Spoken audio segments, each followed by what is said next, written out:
Exercise number 6.2 में जो questions हमारे सिलेबस में शामिल हैं उनको देखते हैं।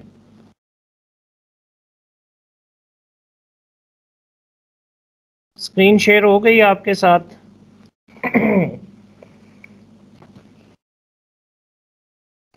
Question number 3। Yes sir. ठीक है, इसमें जो फर्स्ट क्वेश्चन जो आपके सिलेबस में शामिल है वो क्वेश्चन नंबर 3 है।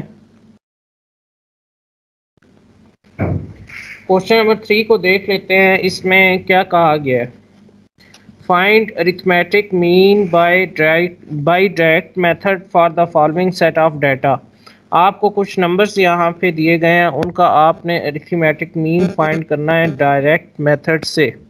ठीक है, तो ये हमारे पास जो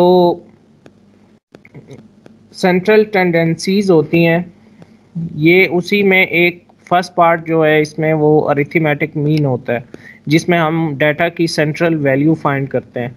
तो इसमें हम देखते हैं हमारे पास जो डाटा हमें दिया गया है, सेकंड पार्ट कर लेते हैं। एक फर्स्ट नंबर है हमारे पास इसमें 200, और 200 के बाद है हमारे पास 225, और 225 के बाद 350 है, 350, और 350 के बाद हमारे पास है 375, 375 के बाद है हमारे पास 320, और 320 के बाद हमारे पास एक और नंबर है जो कि 290 है। तो ये डाटा हमें दिया गया। तो पहले हम देख लेते हैं कि अरिथमेटिक मीन का फार्मूला जो है वो क्या होगा, डायरेक्ट मेथड वाला। और ये जो डाटा है ये अनग्रुप डाटा है, ग्रुप डाटा नहीं है।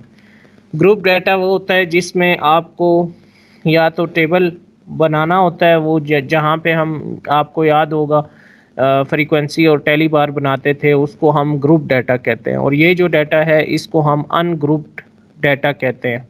तो अरिथमेटिक मीन फाइंड करने के लिए ग्रुप डाटा का अलग फार्मूला होता है और अनग्रुप डाटा का अलग फार्मूला होता है। तो ये डाटा अनग्रुप्ड है। अरिथमेटिक मीन को हम इस तरीके से शो करते हैं, सम ऑफ एक्स, ठीक है, डिवाइडेड बाय एन, ये इसका फार्मूला होगा। अब x क्या है और n क्या है इसको देख लेते हैं हम। x बेसिकली आपने ये जो नंबर्स हैं इन सब का सम लेना है। ठीक है, ये जो आपको डाटा दिया गया है इन सब का जो सम होगा, जी, इसको हम कहेंगे 200 प्लस, यहाँ पे आ जाएगा हमारे पास प्लस का साइन, और यहाँ पे आएगा हमारे पास 225, यानी कि जो भी आपको डाटा दिया जाएगा उन सब का आप सम लेंगी, तो उसका मतलब होगा सम ऑफ एक्स, यानी कि ये जो वैल्यूज़ हैं ये एक्स की होती हैं, एक्स को रिप्रेजेंट करती हैं जो डाटा हमें दिया जाता है। यहाँ पे आएगा हमारे पास 375,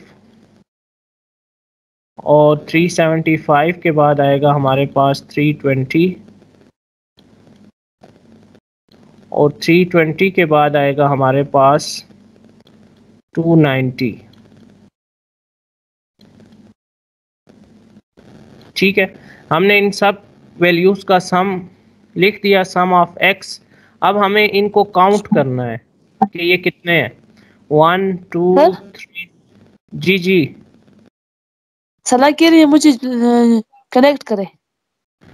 मैंने ग्रुप में लिंक शेयर किया है, अगर आप व्हाट्सएप ग्रुप में ऐड हैं आप हमारे पास, आप यस सर। व्हाट्स मैंने लिंक फॉरवर्ड कर दिया उसको, वो ज्वाइन हो गई। अच्छा, लिंक भेज, ठीक है, सही है। अभी इसमें चूंकि ये डाटा हमारे पास ग्रुप्ड डाटा है, तो इसमें हम देखेंगे कि हमने अरिथमेटिक मीन फाइंड करना था। अरिथमेटिक अनग्रुप डाटा है ये। अरिथमेटिक मीन अनग्रुप डाटा का ये फार्मूला होगा sum of x divided by n, और इसको हम इस तरीके से रिप्रेजेंट करते हैं। अब मैंने जितनी भी वैल्यूज़ थी उसका सम मैंने ऊपर लिख दिया, नीचे जो डिनोमिनेटर है उसमें आपने इसको काउंट करके लिखना है कि नंबर ऑफ वैल्यूज़ कितनी है। तो नंबर ऑफ वैल्यूज़ कितनी है, 1 2 3 4 5 6, कितनी वैल्यूज़ हैं इसमें, 6। तो आप जितनी भी वैल्यूज़ होंगी उसको काउंट करके आप इसके नीचे लिख देंगे। अब आपने करना ये है कि इन सब को आपने ऐड कर लेना है, ठीक है। तो जब आप इन सब को ऐड करेंगी कैलकुलेटर पे तो ये कुछ इस तरीके से आएगा हमारे पास 2030 डिवाइडेड बाय 6, ठीक है। अब ऐड भी हो गया, अब आपने ये करना है कि इन दोनों को डिवाइड कर देना है। तो जब आप इन दोनों को डिवाइड करेंगे तो इसका आंसर जो है वो हमारे पास आ जाएगा 290। तो ये जो हमने फाइंड किया है ये अरिथमेटिक मीन है किसका, ये जो अनग्रुप डाटा हमें दिया गया है इसका। तो अगर ये इस क्वेश्चन में कोई पॉइंट आपको समझ में नहीं आया तो पूछ लें, अदरवाइज हम आगे चलेंगे। ना सर, समझ में आ गया। ये समझ में आ गया, ठीक है। क्वेश्चन नंबर 3 था। अभी हम देखते हैं हमारे पास नेक्स्ट क्वेश्चन जो है वो क्वेश्चन नंबर 6 है। अच्छा, क्वेश्चन नंबर 3 में सर? 2 पार्ट। जी जी, सर 2 पार्ट है सर, आपने पहला पार्ट नहीं किया। नहीं वो आप करेंगे ना, मेथड सेम है, ठीक है। वो आपकी प्रैक्टिस के लिए मैंने छोड़ दिया है, बिल्कुल यही मेथड है। उसमें जो वैल्यूज़ आपको दी गई हैं उनका सम लेना है, डिवाइडेड बाय उनको काउंट करके जितनी वो नंबर ऑफ़ वैल्यूज़ हैं वो नीचे लिख के डिवाइड कर देना है, ठीक है। तो वो आप खुद से करेंगे, अगर कोई मसला होगा तो मुझे नेक्स्ट लेक्चर में बताएंगे, ठीक है। यस सर जी सर सम लेना है और फिर डिवाइड करना है, बस यही आंसर है। और दूसरे पार्ट में भी यही करना है। दूसरे पार्ट में भी बिल्कुल यही करना है, यही मेथड है, बिल्कुल सेम मेथड है उसका भी, ठीक है। यस जी। ठीक है, अभी हमारे पास है क्वेश्चन नंबर 6 जो आपके सिलेबस में शामिल है। क्वेश्चन नंबर 3 के बाद है वो क्वेश्चन नंबर 6 है। तो हम ये देखते हैं कि क्वेश्चन नंबर 6 में हमें क्या करना है। इसमें आपको एक टेबल दिया गया, अगर आप बुक में देखें तो पहले हम यहाँ पे टेबल की वैल्यूज़ ले लेते हैं जो कि कुछ इस तरीके से हैं, 4 6 7 9, ये हमारे पास क्लासेस हैं। और फिर है यहाँ पे 10 12 10 12 और फिर है हमारे पास 13 15 13 और 15। ये टेबल आपको दिया गया है। तो ये ग्रुप डाटा है, ये अरेंज्ड डाटा है, इसको हम ग्रुप डाटा कहेंगे। The following data relates to the age of children in a school, compare the mean age by direct and shortcut method taking any provisional mean, ठीक है। तो इसमें हमने 2 मेथड्स से इसको सॉल्व करना है। तो आज हम इसका देखते हैं डायरेक्ट मेथड जो है वो क्या होगा, डायरेक्ट मेथड से हम किस तरीके से सॉल्व करेंगे। मैंने जैसे आपको बताया था यहाँ पे भी हमने अरिथमेटिक मीन ही फाइंड किया है, लेकिन ये अनग्रुप डाटा था। जो ग्रुप डाटा होता है और अनग्रुप डाटा होता है उसमें अरिथमेटिक मीन का जो फार्मूला होता है आपके पास वो चेंज होता है, यानी कि दोनों का अलग फार्मूला होगा। तो इसको हम देख लेते हैं कि इस क्वेश्चन को हम किस तरीके से जो है वो सॉल्व कर सकते हैं डायरेक्ट मेथड से, और देखेंगे कि डायरेक्ट मेथड का आंसर जो है वो हमारे पास क्या आता है, ठीक है। तो इसमें ये तो हो गई हमारे पास क्लास लिमिट्स जो हमें फर्स्ट कॉलम में दी गई हैं, ये हमारे पास क्लास लिमिट्स हैं, ठीक है। उसके बाद हमें दिया गया है, जो बुक में दिया गया है वो है हमारे पास फ्रीक्वेंसी, कि फ्रीक्वेंसी क्या होगी इनकी। ये फ्रीक्वेंसी वाला कॉलम भी आपको बुक में दिया गया है जो कि कुछ इस तरीके से है कि यहाँ पे हमारे पास 10 है, ठीक है। 10 के साथ हमारे पास है 20, ठीक है, और 20 के साथ हमारे पास है 13, और 13 के बाद हमारे पास है 7, ठीक है। 10 20 13 और 7 ये फ्रीक्वेंसी है जो हम पहली बार बना के फ्रीक्वेंसी फाइंड करते थे, ये वो है।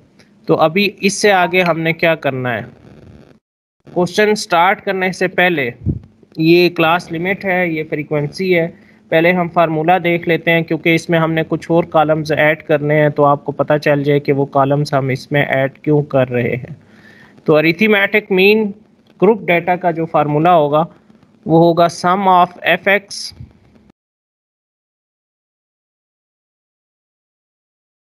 Divided by sum of F.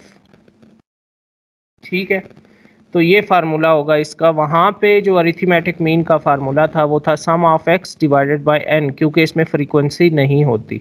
जबकि ये ग्रुप डाटा का जो फार्मूला है वो होगा sum of f x divided by sum of f, यानी कि सम ऑफ फ्रीक्वेंसी। तो इसमें आपको पहले एक कॉलम ऐड करना होगा, ठीक है, वो कॉलम होगा हमारे पास एक्स का। ये हमें खुद से बनाना होगा, ये आपको क्वेश्चन में नहीं दिया जाएगा।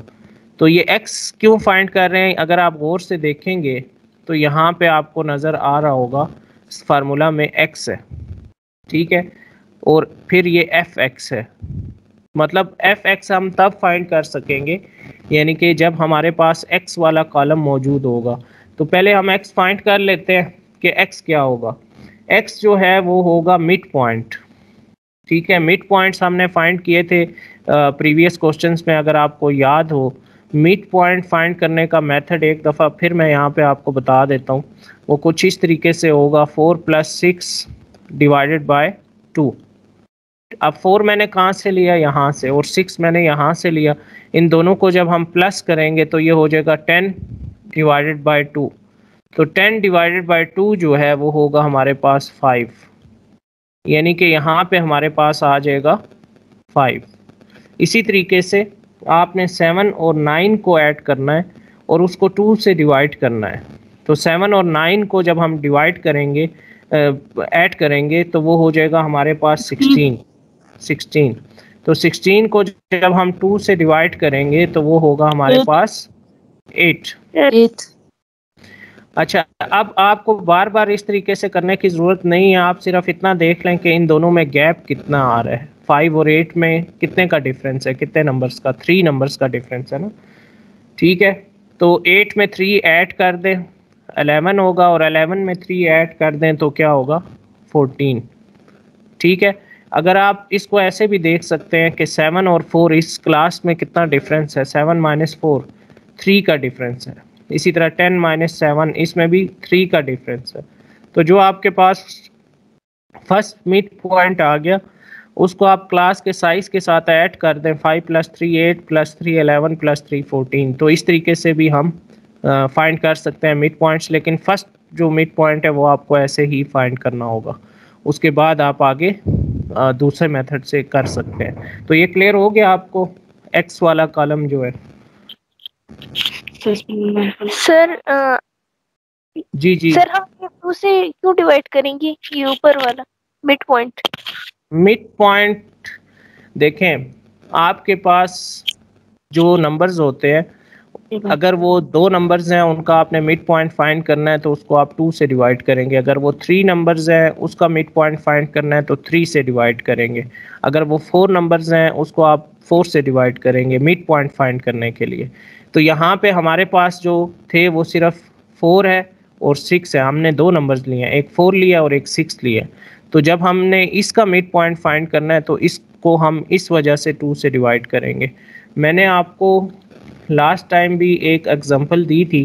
फॉर एग्जांपल हमारे पास है 7 8 और 10, या इसको आप कर लें 9, तो फिर ज़्यादा बेहतर आपको समझ आ जाएगी। आपने इसका मिड पॉइंट फाइंड करना है तो इन तीनों को आप क्या करें, ऐड कर दें। वैसे तो आपको नज़र आ रहा है कि ये 8 है इसका मिड पॉइंट, तो जब आप इन तीनों को ऐड करेंगे तो क्या आएगा, 7 + 8 15, ठीक है, और 15 + 9 कितना होगा, 15 + 9 24, ठीक है। तो इसको जब जब जब हम 3 से डिवाइड करेंगे तो क्या आएगा 8। तो ये मिड पॉइंट आ गया, ये यही था ना मिड पॉइंट 8, दरमियान में यही नंबर आ रहा है। इसी तरह यहाँ पे भी यही फार्मूला है, लेकिन 2 से डिवाइड इसलिए कर रहे हैं क्योंकि हमारे पास 2 नंबर्स हैं। अभी हमने x वाला कॉलम फाइंड कर लिया, हमें इसमें अब फाइंड करना है fx। x फाइंड कर लिया हमने, fx फाइंड करना है। तो fx वाला कॉलम भी आपको खुद से बनाना होगा, ठीक है। यानी कि आपको सिर्फ फर्स्ट 2 कॉलम्स दिए गए थे। तो fx किस तरीके से हम फाइंड करेंगे, उसके लिए आपने f को x के साथ मल्टीप्लाई करना है, यानी कि इन दोनों कॉलम्स को हम मल्टीप्लाई करेंगे तो हमारे पास fx आ जाएगा। कैसे करेंगे मल्टीप्लाई, अब देखते हैं। 5 को अगर हम 10 से मल्टीप्लाई करें तो वो क्या होगा, 5 को 10 से मल्टीप्लाई करने से हमारे पास आएगा 50, ठीक है। 20 को 8 से मल्टीप्लाई करें तो क्या होगा 160, ठीक है। इसी तरह 13 को 11 से मल्टीप्लाई करें तो क्या आएगा 143, और इसी तरह 7 को अगर हम 14 से मल्टीप्लाई करें तो क्या आएगा हमारे पास, 7 को 14 से मल्टीप्लाई करने से 98, तो ये आ गया हमारे पास 98। अब हमने क्या किया, हमने fx भी फाइंड कर लिया, यानी कि f को x से मल्टीप्लाई करना है, हर क्लास का नंबर अलग अलग मल्टीप्लाई करना है। अब हमने सम ऑफ fx फाइंड करना है कि हमारे पास सम ऑफ fx क्या होगा, ठीक है। तो ये वाला हमारे पास फार्मूले में ऊपर न्यूमरेटर में जो चीज़ है ये फाइंड करनी है। तो इसके लिए आपको इन सब को ऐड करना होगा, यानी कि 50 प्लस 160 प्लस 143 प्लस 98, तो ये क्या हो जाएगा 451, ये क्या हो जाएगा 451। तो हमने सम ऑफ fx जो है वो फाइंड कर लिया, वो आ रहा है हमारे पास 451। अब हमने क्या करना है, ये जो हमारे पास यहाँ पे है डिनोमिनेटर में सम ऑफ f, यानी कि सम ऑफ fx फाइंड करना है। सम ऑफ fx कैसे फाइंड करना है, यस सर। देखें हमने x और ये जो x वाला कॉलम था इसकी समझ आ गई थी आपको, ठीक है।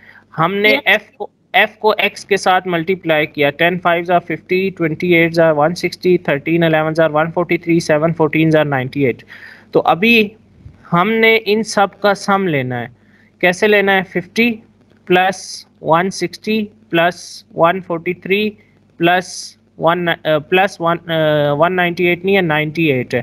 तो जब हम इन सब का सम लेंगे, ठीक है, तो हमारे पास जो आंसर आएगा वो होगा सम ऑफ fx, ठीक है। इनको ऐड करना है, सिंपल, और कुछ भी नहीं है इसमें, ठीक है। तो समझ नहीं आ रहा, किसको समझ में नहीं आ रहा सर मुझे क्या चीज, कौन सा पॉइंट समझ में नहीं आया आपको, आप मुझे पॉइंट एक्स वाला कॉलम समझ नहीं आ रहा है। एक्स वाला, यस सर। एक्स जो है वो बेसिकली मिड पॉइंट है, इसको हम कहेंगे कि ये मिड पॉइंट है। हमने 4 और 6 को ऐड करना है, ठीक है, और 2 से डिवाइड करना है, जैसे मैंने आपको यहाँ पे बताया मिड पॉइंट फाइंड कर किस तरीके से हम करते हैं। तो 7 और 9 को आप ऐड करें और 2 से डिवाइड करें तो 8 आएगा। इसी तरह 10 और 12 को आप ऐड करें तो ये हो जाएगा हमारे पास 22, ठीक है। 22 को अगर आप 2 पे डिवाइड करेंगे तो हमारे पास 11 आएगा, ठीक है। इसी तरह 15 और 13 को अगर आप ऐड करें तो ये होगा हमारे पास 28। 28 को अगर हम 2 पे डिवाइड कर दें तो ये 14 होगा। तो ये सिंपल है, इसमें कोई इतना मुश्किल बात नहीं है। इन दोनों नंबर्स को आपने ऐड करके 2 पे डिवाइड करना है। जी सर, इनके बीच में तो माइनस का निशान है। ये माइनस का निशान नहीं है, ये क्लास है। क्लास का मतलब ये होता है कि ये 4 से 6 तक नंबर्स हैं, ये माइनस नहीं है, ये डैश है, ठीक है।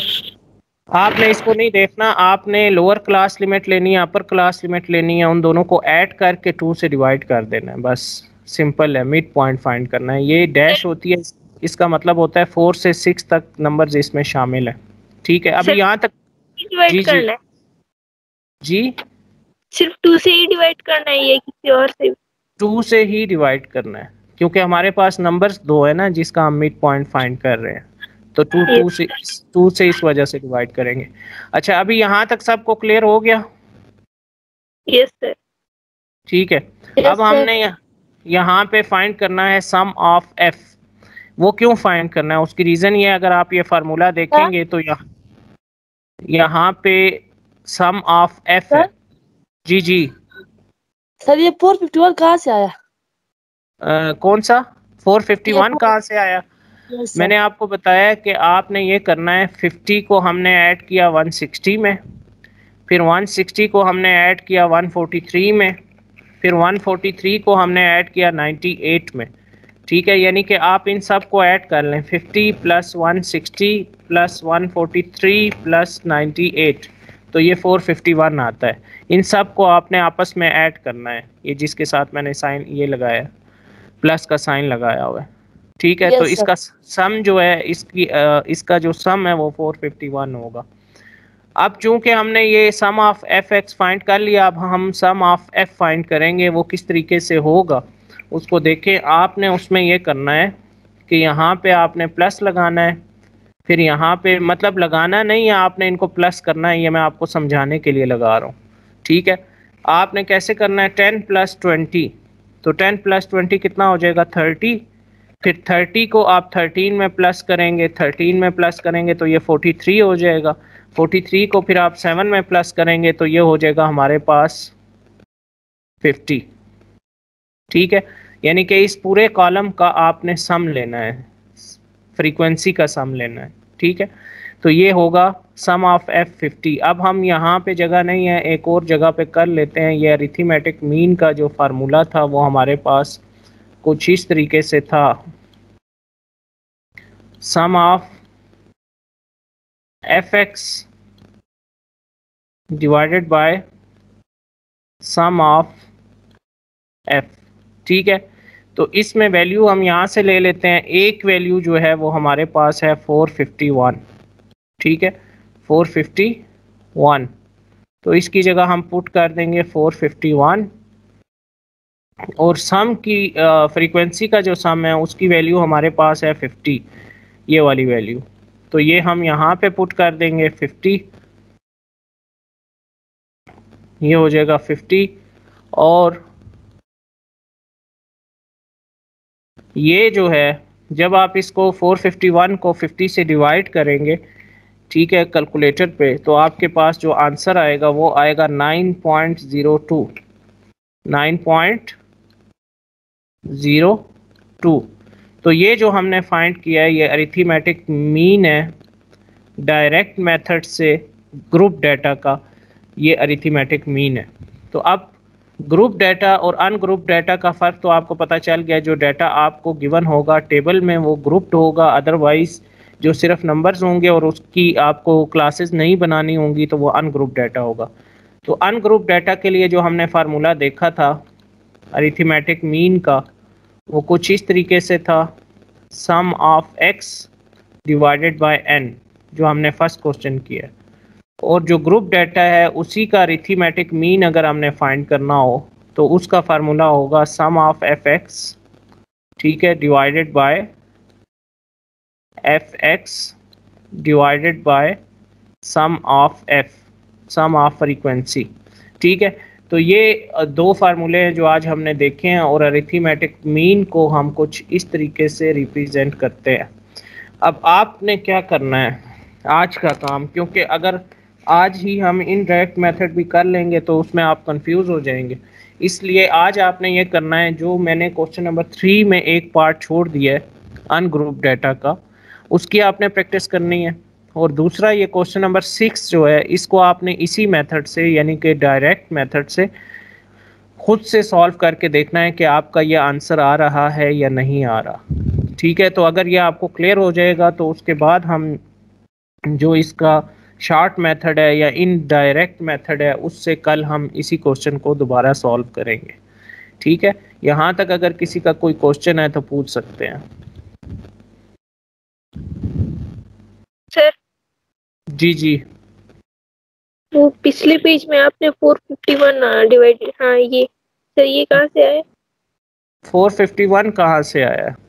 ये आपको एफ एक्स वाला कॉलम जो है ये नज़र आ रहा है, इसमें आपने इन सब को ऐड करना है, यानी कि 50 को आप 160 में ऐड करेंगे, फिर 160 को 143 में ऐड करेंगे, फिर 143 को आप 98 में ऐड करेंगे, तो जो आंसर आएगा वो 451 होगा। आपने इस कॉलम को ऐड करना है, इस पूरे कॉलम को जिसको मैंने ग्रीन मार्क किया, इस पूरे कॉलम को आप ऐड करेंगे सब नंबर्स को, तो ये आ जाएगा 451। ठीक है, क्लियर हो गया अभी ये? Yes sir. ठीक है, और तो किसी का कोई क्वेश्चन नहीं है? No sir. ठीक है, बस आप इन क्वेश्चंस की घर पे प्रैक्टिस करें। क्वेश्चन नंबर 3 का एक पार्ट और क्वेश्चन नंबर 6 को दोबारा से करें, अरिथमेटिक मीन फाइंड करें और देखें कि आपको ये मिड पॉइंट यानी कि एक्स फाइंड करना आ गया और ये पूरा आपका क्वेश्चन सॉल्व हो रहा है, तो तब हम जो है नेक्स्ट लेक्चर में आगे चलेंगे ताकि आपको ये क्लियर हो और वो दूसरा जो फार्मूला है उसमें आप कंफ्यूज ना हो, क्योंकि अरिथमेटिक मीन का एक और फार्मूला भी है जिसे हम इनडायरेक्ट मेथड कहते हैं या शॉर्टकट मेथड कहते हैं, वो हम कल करेंगे इंशाल्लाह। ठीक है।